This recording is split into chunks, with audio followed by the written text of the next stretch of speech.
جب وہ جیل کی سلاخوں کے سامنے آ کر آنسو بہاتے تھے تو دل پر چھریاں چلتی تھی۔ وہ بچے جو ہمیں جان مانگو تو جان دیں گے، مال مانگو تو مال دیں گے، اور یہ تو مجھ سے کبھی نہ ہوگا، نبی کا جاہو جلال دیں گے۔ پہلا جمعہ ہے، حضرت نے پہلے جمعے میں اتنی درد بری کہانی بتائی ہے کہ دل منہ کو آتا ہے، آنکھیں نم ہو جاتی ہیں۔ آپ نے بتایا کہ جیل میں میرے ساتھ کیا ہوا، کیسے کیسے لوگ مجھے جیل میں ملے، دل رو رہا تھا، آنکھیں رو رہی تھی جب آپ بتا رہے تھے۔ خوشی کی خبر سنائی، کہیں آپ نے غم کی بتائی تو آپ کی آنکھیں نم ہو گئی۔ پیارے ناظرین، اس ویڈیو کو زیادہ سے زیادہ دیکھیں، پوری دیکھیں۔ مفتی سلمان اظہری کا یہ پہلا بیان ہے جیل سے۔ الصلاة والسلام على رسوله سید الانس والجان وعلى آلہ واصحابہ ذوی الخیر والإحسان، اما بعد فأعوذ باللہ من الشیطان الرجیم، بسم اللہ الرحمن الرحیم۔ وقل جاء الحق وزهق الباطل ان الباطل كان زهوقا، صدق اللہ مولانا العظیم۔ بارگاہ رسالت مآب صلی اللہ علیہ وسلم میں درود پاک کا ہدیہ پیش کریں۔ اللہم صلی علی سیدنا و مولانا محمد معدن الجود والکرم وآلہ واصحابہ الکرام وابنہ الکریم وبارک وسلم صلاة دائمة سرمدا ابدا۔ عزیزان گرامی وقار، میں یہ چاہتا ہوں جہاں پر آ کر ہم رکے تھے وہیں سے ہم پھر آگے بڑھتے ہیں۔ ہم رکے تھے کہاں آ کر؟ کچھ دیر کی خاموشی ہے، اس کے بعد ہم آگے بڑھتے ہیں، اس لیے کہ مجھے کوئی شعر اب یاد کرانے کی ضرورت نہیں اور نہ ہی کسی کے سامنے کچھ بولنے کی ضرورت ہے۔ حالات تو ایسے تھے کہ جو نان مسلم تھے وہ بھی ہمیں جیل میں دیکھ کر یہی کہتے تھے کہ آپ ہی نے کہا یہ فلاں بات۔ ہم نے کہا اللہ تبارک و تعالیٰ نے تم کو بھی یاد کرا دیا۔ میرے عزیزو، ستیزہ کار رہا ہے ازل سے تا امروز، شرار ابو لہبی سے چراغ مصطفی بھی۔ یہ آج کل کے معاملات نہیں، ابتدا سے حق اور باطل کے معرکے ہوتے رہے۔ لیکن ایک بات میں آپ سب کو بتانا چاہتا ہوں، مظفر کو مقید نہ سمجھ اے سیاد۔ سیدنا مظفر حسین کچھوچھوی رحمۃ اللہ تعالیٰ علیہ جیل گئے تھے، قید میں تھے، تب انہوں نے یہ شعر کہا تھا کہ مظفر کو مقید نہ سمجھ اے سیاد، میری یہ اسیری بھی سنت آبائی ہے، میرے آبا و اجداد کی سنت ہے جس پر میں عمل کر کے آ رہا ہوں، میرے بزرگوں کی یہ سنت تھی۔ بہرحال جن کو جس راستے سے مجھے گزارنا تھا، لوگوں کے دلوں میں یہ ٹھنڈک تھی شاید کہ زبان بند کر کے چند دنوں کے لیے قید کر دیا جائے، مگر میرا عقیدہ یہ تھا کہ اللہ تبارک و تعالی جب تک چاہے کہ کوئی اس کے لیے پابندی نہیں لگا سکتا۔ وَإِن يَمْسَسْكَ اللَّهُ بِضُرٍّ فَلَا كَاشِفَ لَهُ إِلَّا هُوَ، رب تعالیٰ فرماتا ہے اگر اللہ تعالیٰ تمہیں کوئی مصیبت دے تو اس کے علاوہ کوئی ٹال نہیں سکتا۔ وَإِن يَمْسَسْكَ اللَّهُ بِخَيْرٍ فَلَا رَادَّ لِفَضْلِهِ، اور اللہ کسی کو بھلائی دے دے تو پھر اس کو روک بھی کوئی نہیں سکتا۔ مولا تبارک و تعالیٰ اگر کسی کو کوئی مقام عطا کر دے تو ہزاروں کیڑوں کے پھڑپڑانے سے وہ مقام ختم بھی نہیں ہو سکتا۔ اللہ تبارک و تعالیٰ جس کو بڑھانا چاہے اس کے لیے کوئی راستہ رکاوٹ نہیں بن سکتا۔ اس لیے کہ ہم نے تاریخ میں دیکھا ہے پیبند لگے کپڑے پہننے والے، پیروں میں چپل نہیں تھے، جن کے ناخن تک اکھڑ جاتے تھے، لیکن وہ جب چلتے تھے قیصر و کسریٰ بھی کانپتے تھے، جن کا ہی یہ نعرہ تھا ٹل نہ سکتے تھے جنگ میں اگر اڑ جاتے تھے، پاؤں شیروں کے بھی میدان سے اکھڑ جاتے تھے، حق سے سرکش ہوا کوئی تو بگڑ جاتے تھے، ارے تیغ کیا چیز ہے ہم توپ سے بھی لڑ جاتے تھے۔ یہ وہ صحابہ کرام اور اسلاف کرام، ان کا یہ معمول تھا، بظاہر ان کے پاس کوئی اسباب نہیں تھے، لیکن اللہ کی مدد تھی، وہ پانی کی طرح بہتے ہوئے چلے گئے، نہ چٹانوں نے ان کا راستہ روکا، نہ دریاؤں نے ان کا راستہ روکا، وہ جس طرف سے جاتے تھے اللہ تعالیٰ ان کے لیے راستے بناتا تھا۔ عزیزان گرامی وقار، کون ہے وہ جو دریائے دجلہ میں اپنے گھوڑے دوڑائے تھے؟ کون ہے وہ جو دریا میں اپنی کشتیاں ڈال کر جلا دیا تھا کہ واپس جانے کا کوئی تصور نہ ہو؟ یہ سب میرے مصطفیٰ کریم کے دیوانوں کی ہی بات تھی۔ اسی لیے آج بھی دنیا گھبراتی ہے تو شانے لوگوں سے نہیں، دیوانوں سے ہی گھبراتی ہے، بہت زیادہ چالاک رہنے والوں سے نہیں، دیوانوں سے دنیا گھبراتی ہے۔ اس لیے کہ دنیا کو پتا ہے، دنیا جانتی ہے کہ دیوانہ کہاں دیکھتا ہے کسی کو پتا نہیں، اور یہ اس دیوانے کی بات کر رہا ہوں جس کے لیے اللہ کے حبیب صلی اللہ تعالیٰ علیہ وسلم کی عزت و وقار سب سے اول ہے۔ عزیزان گرامی وقار، آج آپ کے سامنے حاضر آیا، یہ میرے استاد گرامی، مربی، استاذ الاساتذہ، برادر گرامی حضرت العلامہ مفتی زبیر احمد صاحب قبلہ ادام اللہ اقبالہ، جنہوں نے دن رات ایک کر دیے تھے۔ میرے خیال سے 8 مہینے میں جتنے ان کے بال سفید ہوئے اس سے زیادہ نہیں ہوئے ہوں گے، صرف اس لیے نہیں کہ ایک بھائی کے لیے، اس لیے بھی لڑ رہے تھے کہ ایک عالم کے لیے جس سے دین کا بہت سارا حصہ وابستہ ہے۔ ان کی محنتیں رائگاں نہ گئیں۔ بہت سارے میرے احباب و اقربا، خاص طور پر مدن پورہ اور وکرولی سے، جنہوں نے اپنے گھر بار چھوڑ کر میرے لیے دوڑتے بھاگتے رہے، اللہ رب العزت اس بات کا شاہد ہے، ایک ایک دن اندر میں نے سب کے لیے دعائیں کی ہیں، اور ایسا نہیں کہ کوئی دن بھولا جاتا، اور باہر کی ہمیشہ یہ خبریں آتی رہتی ہیں کہ حالات کیسے کے کیسے ہوتے جا رہے ہیں۔ کبھی اگر گھبراہٹ اور بے چینی ہوتی تو میرے عزیزوں صرف ایک ہی بات ہمارے پاس تھی علاج کے لیے، ایک ہی علاج تھا۔ جب بے چینی بڑھ جاتی، اپنوں سے رابطہ نہیں ہو پاتا اور کسی کے خبر نہ پہنچتی، کھانے پینے کی تکلیفیں، رہنے سہنے کی مصیبتیں جب سر پر آتی تو ایک ہی علاج تھا، ان کے نثار کوئی کیسے ہی رنج میں ہو، ان کے نثار کوئی کیسے ہی رنج میں ہو، جب یاد آ گئے ہیں سب غم بھلا دیے ہیں، جب یاد آ گئے ہیں سب غم بھلا دیے ہیں۔ اس رسول محترم صلی اللہ تعالیٰ علیہ وسلم کا احسان عظیم ہے۔ بار بار مجھے یہ احساس ہوتا رہا، پوری دنیا اگر چھوڑ دے مگر یقین تھا آمنہ کا لال کبھی نہیں چھوڑے گا، اور چھوڑا بھی نہیں، اور چھوڑا بھی نہیں۔ ہر رات جو ہمارا معمول تھا ہم نے جو دیکھا، ہماری پچھلی زندگی میں ہم نے اتنے عجائبات نہیں دیکھے ہوں گے جو 8 مہینے کے اندر ہم نے دیکھے۔ نبی پاک صلی اللہ تعالیٰ علیہ وسلم کے انعامات و اکرامات، رب تبارک و تعالیٰ کی مدد سے دل مضبوط ہوتا ہے۔ عزیزان گرامی، ہم نے تو وہاں ایسے لوگوں کو دیکھا جو ڈپریشن کا شکار ہو کر کافر بھی ہو گئے، اور حالات سے گھبرا کر کے وہ انکار کر بیٹھے کوئی خدا نہیں ہے، کوئی مدد نہیں آتی ہے۔ ایسے حالات وہاں دیکھے، لیکن ان حالات میں بھی اللہ تبارک و تعالیٰ کی مدد ساتھ رہی۔ رسول پاک صلی اللہ تعالیٰ علیہ وسلم کا انعام و اکرام یہ تھا کہ جس طرح سے گئے تھے اسی طرح سے واپس بھی آئے، جس طرح سے گئے تھے ویسی واپس آئے، اور نہ میرے مصطفیٰ نے باہر میری عزت میں کمی کی، نہ اندر عزت میں کمی کی، کہیں پر بھی نہیں۔ الحمدللہ، جس شان کے ساتھ رسول پاک صلی اللہ تعالیٰ علیہ وسلم اپنے چاہنے والوں کو رکھتے ہیں وہ میں نے دنیا میں دیکھا، اور پھر یہ عرض کیا آقا آج آپ کی عزت پر بات کرنے والے کو چاہے وہ 1000 کال کوٹھری کے اندر ہو، آپ عزت کے ساتھ بٹھاتے ہیں تو پھر قیامت کے دن اس کی عزت کا کیا حال ہوگا؟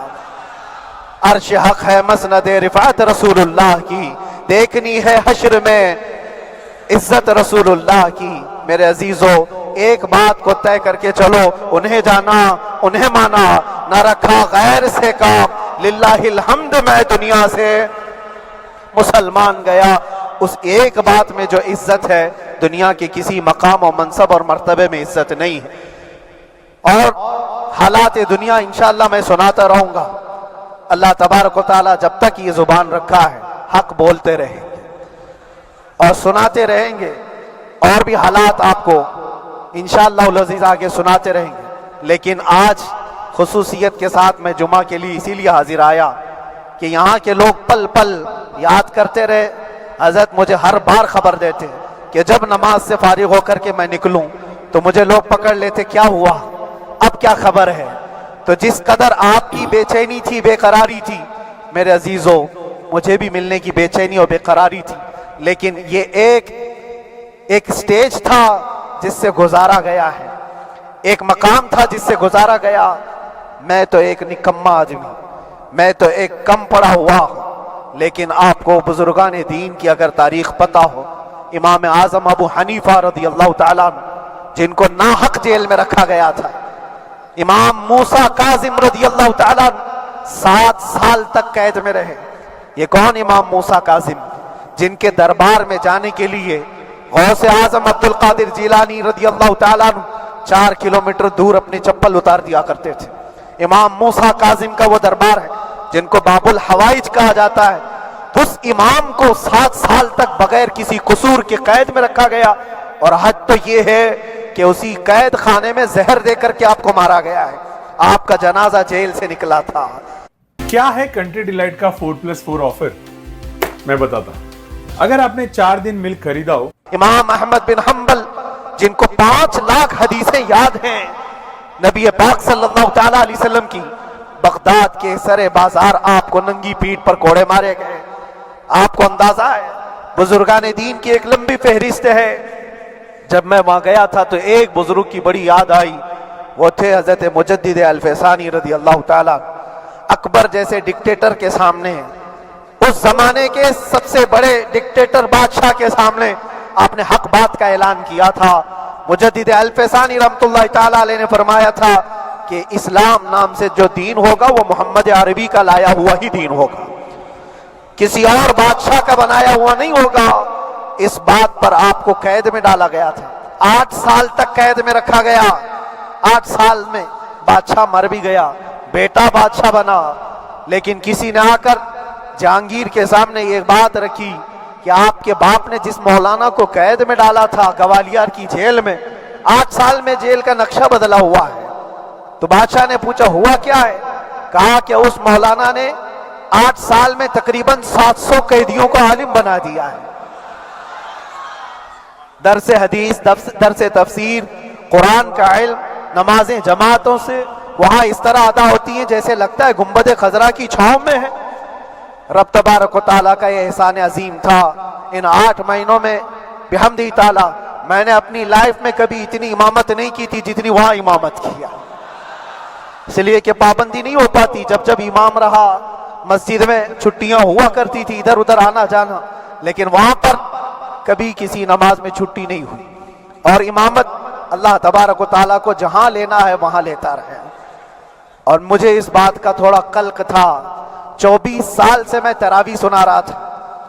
24 سال, 24 تراویح ہو چکی تھی, رمضان المبارکہ 24 گزر چکے تھے, 25واں سال تھا.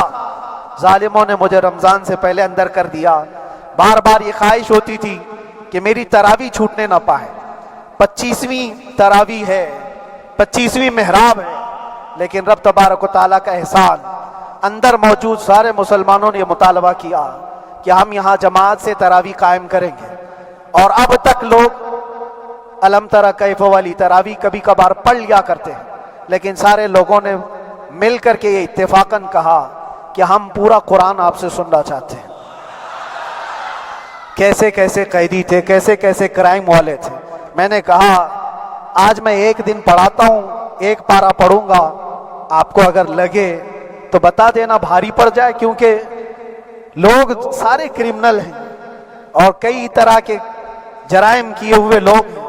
نماز دین سے کہاں زیادہ رشتہ, کہاں ہو سکتا ہے یہ گھبرا کر بھاگ جائیں. 1 دن پڑھاؤں گا, اگر آپ کو لگے تو بول دینا, نہیں تو کل سے الم تری. پہلے دن تراویح پڑھا ہے, دوسرے دن سارے لوگوں نے کہا آپ نے 1 پارہ پڑھایا ہے, سحری تک بھی پڑھائیں گے تو انشاءاللہ کھڑے رہیں گے. یہ جو استقامت, یہ ساری چیزیں دلوں کا جمع ہونا اور ہماری طرف دلوں کو پھیر دینا بغیر اللہ کی مدد کے نہیں ہوتا.